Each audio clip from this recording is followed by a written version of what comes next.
Yo, yo, yo, yo, yo, it's your boy DKB back with another episode of the Midnight Truth. Now, I'm gonna do things a little different today, and the reason being is because of the simple fact that um my mom is in the hospital right now as we speak getting surgery. Do I know what's going on? I have no idea. All I know is her stomach is messed up.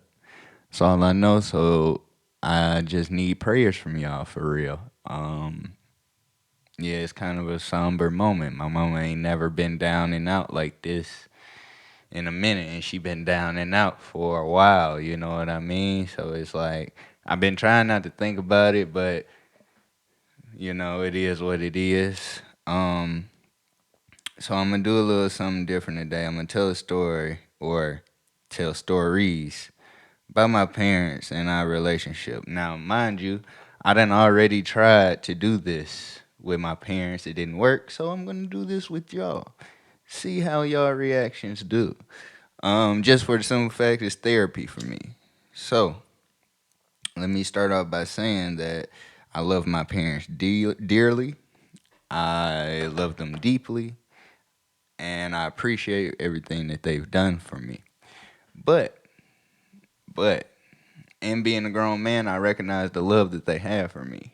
Growing up was difficult, but I understand why now. But let me tell you my perspective on growing up with them.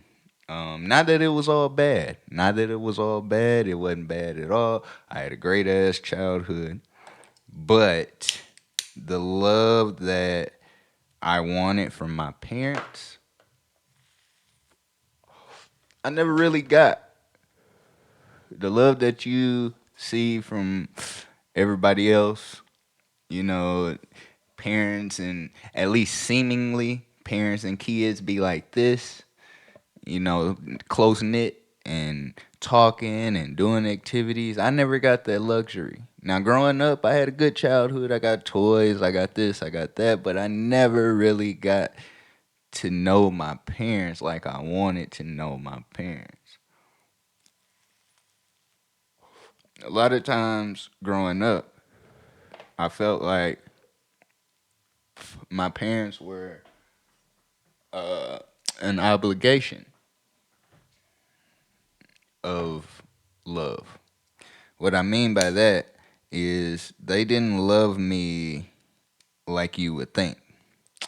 Yeah, they went to my basketball games, they supported me in school, they were here for that, here for this. But I feel like that's an obligation. I really feel like that's an obligation. It ain't the love where it's like, hey, mom, dad, let's go do this and that. And they jump right to it and we go do it. No, it ain't none of that. I ain't never had that ever. I done tried. I done tried plenty of times. But I never had that at all. I've never had that experience of where it's like we just spontaneously go do stuff. Now, mind you, I am a big family person. I am a big family person, but growing up and dealing with what I dealt with at the time kind of switched my perspective on family and relationships at that. Um, because a lot of things that my parents did while I was growing up, again, I understand it now, but it caused me to hate them. It really did. It caused me to have some ill feelings towards them. It caused me to dislike them. Still to this day, I'm still trying to get over that. I mean, I've accepted how they are, don't get me wrong, and I don't hate them no more. But at the same time, I still got some of them feelings that I need to get rid of. And that's what I mean by obligation. Like, they always went to my football games, my basketball games, my whatever I wanted to do. They supported it, but I feel like that's an obligation. They never brought up, "Hey, Dez, let's go do this." "Hey, Dez, let's go do that." My dad never showed me this, never showed me that, never showed me this. I had to teach a lot of my shit that I know now. I had to teach a lot of that to myself. Not gonna lie to you people. Had to do a lot of the things that I am as a grown man now. I had to learn that myself. My damn self. No problem with it. No problem with it at all. But it's the simple fact that I wish I had my parents to do a lot more stuff with me. You know what I mean? Um, Cause see, growing up, I I was interested in a lot of stuff. Okay, I was interested in a lot of stuff, especially through school. But my parents were so hard on me, were so strict on me, had me so sheltered. Now, mind you, I get why they did it, and I understand it now, and I'm grateful for it because it turned me into the man I am today. But, but, um, it really took an effect on me.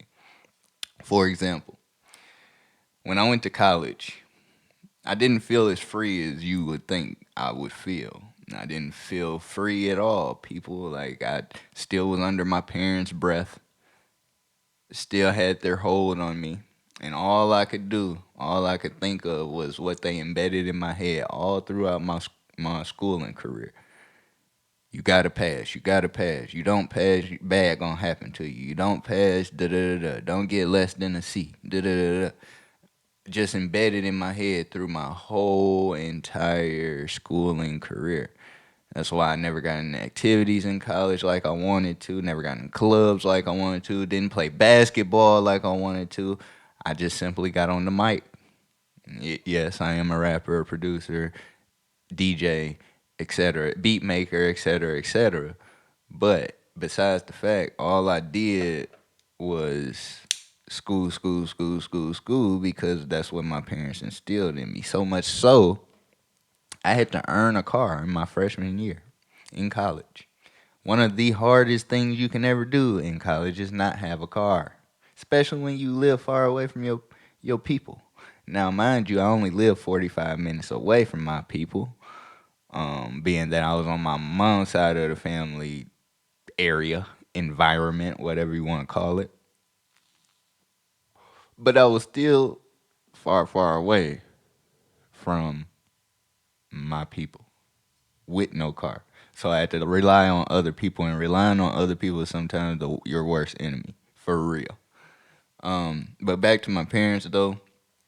Like I said, growing up, I had a great childhood, but the things that they instilled on me, the things that they put in me to get to where I'm at today, took a grave toll on me. Grave toll on me. Um, for example, for example, I remember one day I was ineligible to play basketball. Now they say you're supposed to talk to your kids and discipline them when you're supposed to discipline them, and I get that. Mind you, I ain't had to discipline my kid at all, because she ain't been that bad to be disciplined. Now, mind you, teaching her things and disciplining her, that's a different story. But I have not had to discipline her ever since she's been born. But that comes from what my parents did to me. To be honest, I don't want to put my child through what I went through as a child. And not, again, my parents didn't raise me bad. My parents never put their hands on me. They whooped my ass with a belt, extension cords, whatever they can get their hands on. But that's all. You understand that when a kid being bad and they need their ass whooped, they need their ass whooped. You understand? Like the DCFS and all these child services stuff got this system messed up. These politics got this. Like you can't do what you used to do back in the day. Um, but I refuse to do that to my child because of the simple fact that I want to raise her differently. I don't want to put my pressures and my stresses and my traits upon my daughter by how I'm raising her. I don't want to do that. So anyways, I was ineligible to play basketball, and I remember I used to hide my grades from my parents, man. I used to hide my grades. If I got like a D or a C, even a C, if I got like couple C's, one D, didn't matter. I'm hiding that report card for sure because I know my daddy finna get on my ass. My mama probably finna whoop my ass. My daddy finna get my ass a lecture. You know what I mean? Um, my mom was more of the actioner. My dad was more of the talker when it come to discipline. When I fucked up, when I did something bad, my mama whooped my ass. My daddy talked to my ass. That's just how it went, and that's just how I was raised. Um, and I really wish that they would talk to me. You know what I mean? I really wish that they sometimes in certain situations I wish that they would listen to me because I had a lot of stuff I had to say back then, and with them being strict, them being protective, them being overbearingly loving, I will say. Um, I couldn't say what I wanted to say. I couldn't get off my chest what I wanted to get off my chest. I couldn't talk to them about things. I still to this day don't talk to them about things because some of those old school ways of back in the day still instilled in them today. And I can't talk to them like I want to. We got a different relationship. It hurts me. It hurts me to the core, but today I've come to accept it. And that was one of the reasons why I hated them. But I keep getting sidetracked. Keep getting sidetracked. But I was ineligible one time. And I remember my dad found out. Okay, I was coming out the gym. I think I had practice or something, and I had just found out. I can't remember. Anyway, my dad is speeding through the parking lot, through the parking lot, and he yelling at me. He ain't trying to figure out what's going on. Da, da, da, da. Still ain't figured out what's going on. Even when we got in the car, got home, none of that. Still yelling. Still this. You got to do better. That the put your grades up, or you ain't gonna do this lecture. Y'all know how it go. Y'all know how it go. But my daddy never taught to me. My mama never taught to me. It was always you got to do this, you got to do that, or else. You got to do this, you got to do that, or else. And I carried that with me through college. And boy, let me tell you, when I went to college, and I'm writing a book about all this, by the way. All this, by the way. It's coming out soon. It's called The Talk Show. Pay attention for that. But I carried this all the way to college, and it was very detrimental because a lot of people talk about having the college experience. I never had that college experience. Yeah, I graduated. Yeah, I graduated. Got my bachelor's degree, and I can show you right here. I could show you right here. Got my bachelor's degree. You know what I mean? But beside that point, it wasn't a fun experience. It wasn't a fun experience for me to go through college because of what I cared from my parents. It was always school, school, school, school, school, no fun. School, school, school, school, school, no fun. At least that's what I thought. Might not have been like that to them. Might not have been in that way in their perspective. But I can guarantee you that's what I saw. That's what I looked at. That's what was instilled in my head, my brain, my mind, my spirit, my soul, my body. Everything. Everything. That's what I lived, breathed, slept, and ate. Everything. School, school, school, school, school. Gotta do this, gotta do that. Did I stay out of trouble? As far as law enforcement, as far as school, yeah. Did I get into trouble as far as self? Oh yeah. Oh yeah. When I went to college, people, I let loose. I'm not gonna lie to you. That's where I found out Benadryl was a hell of a drug.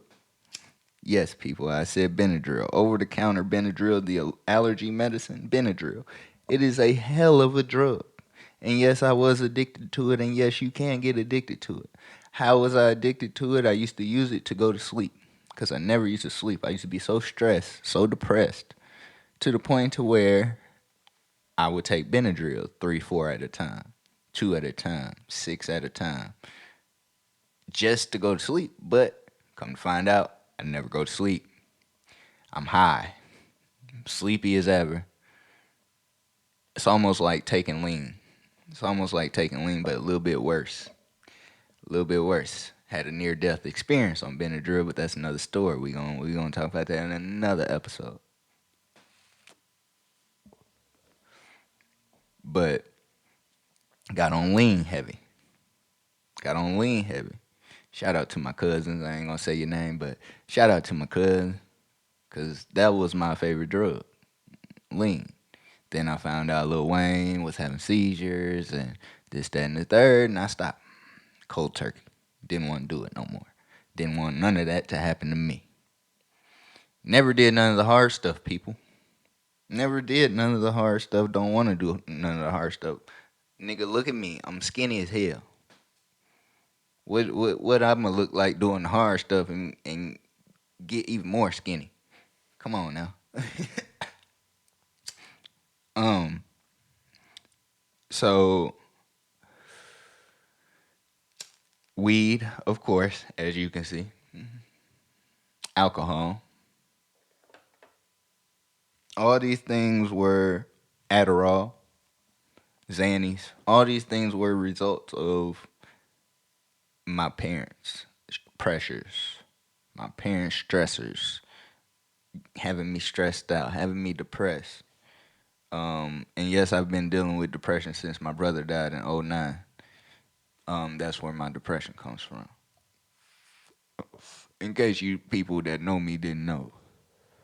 But yeah, so I'm dealing with all that. Mind you, so when I got out of speaking of my brother, when I got out of high school, before I got out of high school, my brother died. Okay, I'm getting off tangent of my parents, but it all ties in to everything I'm talking about. As a matter of fact, I'm gonna tell you about that day. I'm gonna tell you about that day because it all ties into what I'm talking about right now. My brother died on March 21st, 2009. This is where I found out that I had depression. It took me a while, mind you. I self-diagnosed myself. I don't need no doctor to tell me I got depression. I know what depression look like. I work in the mental health uh field, so I know what all that look like. Um, but anyway, I was at school one day. I was at school one day, and everything was cool. Everything was fine. I think I even had a girlfriend at this time. I cannot remember. I think. Um, so everything was good and dandy. The whole day was good. But then once last period come around in high school, last period come around, something off. Something feel off. Something feel funny. I don't know what it is. So PE was the last period of the class. So we used to go in the locker room, get dressed. I'm hurrying to get up out the door. Everybody hurrying to get up out the door. I get to my locker, get my stuff, get my bag, head out the door. Now, let me pause it right there to give you a little backstory on how I used to get to and from school. My dad is retired. Okay, he retired and he used to pick me up and take me to school.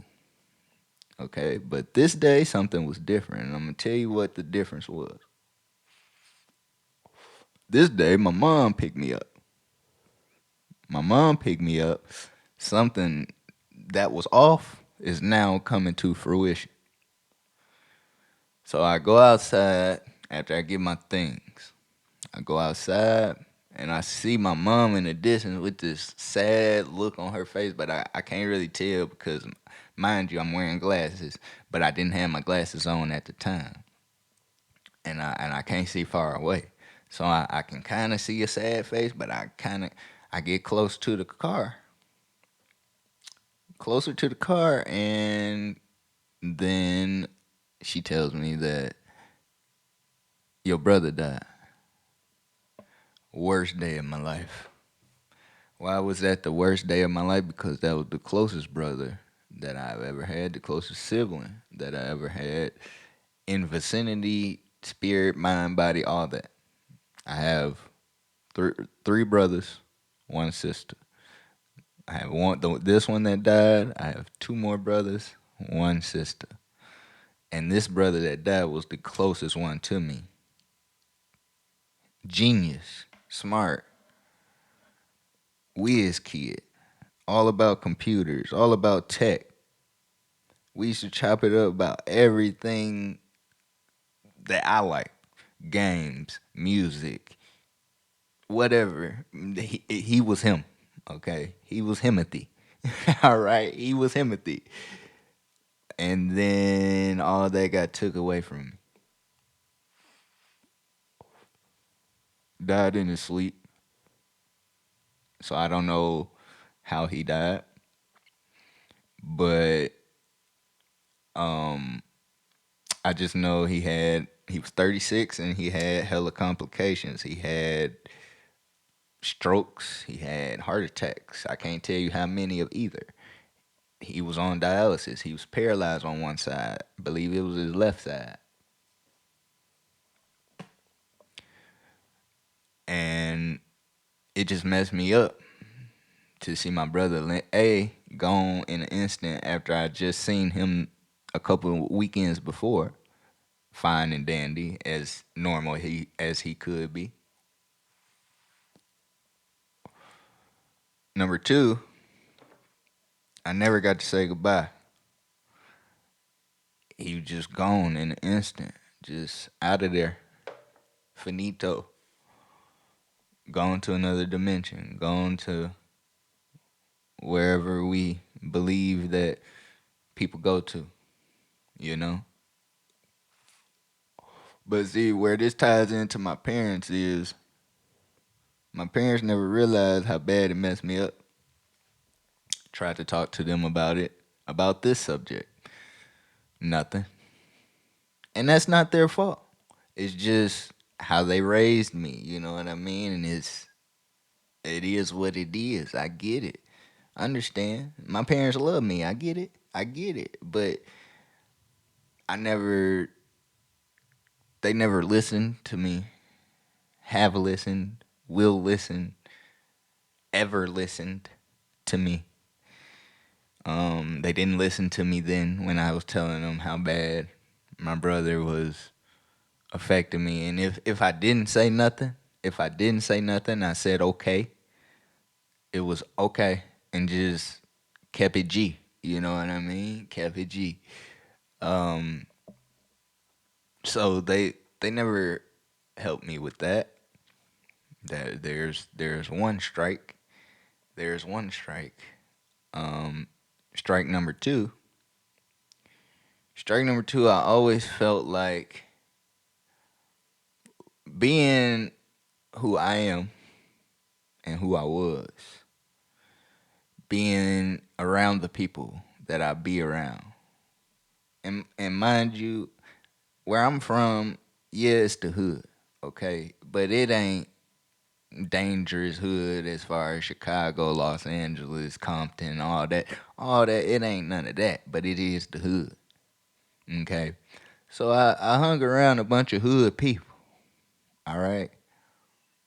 I'm not one of them people to be somebody I'm not. All right. I am who I am. And I hung around who I hung around. A lot of my people are from the streets. A lot of my people are from the streets, okay? So and again, my parents kept me from that. But a lot of my acquaintances, friends, brothers, sisters, girlfriends, best friends, they're from the hood. Okay? They're from the hood. So with that being said, with that being said, I I couldn't do a lot of things that I wanted to do back in the day. I couldn't go to parties and enjoy the social life. I had to do homework, homework, homework. And then after I got out of homework, I had to be in at a certain time if I went outside. Understandable again, but mm, made me a little jealous. Made me a little jealous of my peers because they got to do what they wanted to do. And I'm not saying that their parents raised them bad or raised them good. I'm just saying they got to do what they wanted to do. I never got to experience any of that. Any of that. All my peers used to call me the goody two shoes. The nerd, the geeky boy, the boy who don't do nothing, that don't cuss, that's quiet, that's this. Well, now you know why. Now you know why. It's because my parents, again, not their fault. It's just how they raised me. Strike number three with my parents. That made me hate them. I always tried to do things, as I keep saying, I always tried to do things with them. Okay, I always tried to talk to them. I always tried to step outside of the realm of being their son, be their friend, be their pal, their buddy, their G, their homeboy. Cause I want my parents to be my homegirl, my sister, my best friend, my brother, my cousin. You know what I mean? You know what I mean when I say that. It's always parent son relationship with my parents, man. Always. I mean, again, and I'm not saying that they haven't tried. They might have. But from what I can see, from what my perspective is, I never got that. And I wanted that so bad. I wanted that so bad. I look at other people and they parents and I look at their relationships and I get jealous, man. I get envious. I get envious because I never got that. That's why I give my daughter everything that I never got, man. Everything that I never got as far as that. As far as that. Okay, I don't get mad at her. She want to talk, we talk. You know what I mean? Like I'm not gonna do what my parents did to me, and that it might not have been intentional, might have been intentionally, but that's besides the point. That's besides the point. But I just wanted to get on here because man, I've been trying not to think about it, man. I've been trying not to think about it. Trying not to think about my mama, man. Like, cause you know my mama good. She always good, but to see her down and out like this right now, and it's not severely down and out. Don't get me wrong. Like she's good, but when you go under that anesthesia, I almost said amnesia. When you go under that anesthesia and that knife, you don't know what's gonna happen, man. You don't, and we don't even know what's wrong. So it's like, man, just keep me and my family in your prayers, bruh.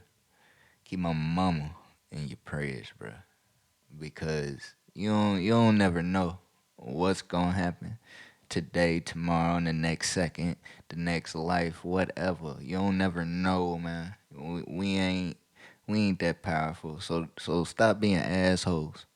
Stop being assholes. You ain't got it all. You ain't got it all. Like Kanye told Sway, you ain't got all the answers.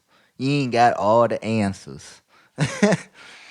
So please, man, just be peaceful. Love the ones you got, 'cause you don't never know. Um, and if you got problems with people, and if you got, listen to this, life is too short to have any problems with anybody. Okay, if you got a problem with that person, fix that problem. Go on about your business. Like I always say, mind your business, count your blessings. Count your blessings, mind your business. I always say that. Just stay in your lane. That's what we got in this world today. That's the problem today. Everybody worry about everybody else when you should be worried about yourself. Yourself comes first. Yourself comes first. Self love is the best love. But I just want to get on here and vent for a minute, man. Give you a little quickie quick, something different. I wasn't gonna tell no stories really, cause I just been sitting here thinking about my mama. Another story coming soon. Don't worry about it. But hey, this your boy DKB, and I'm out of here. You jive turkeys.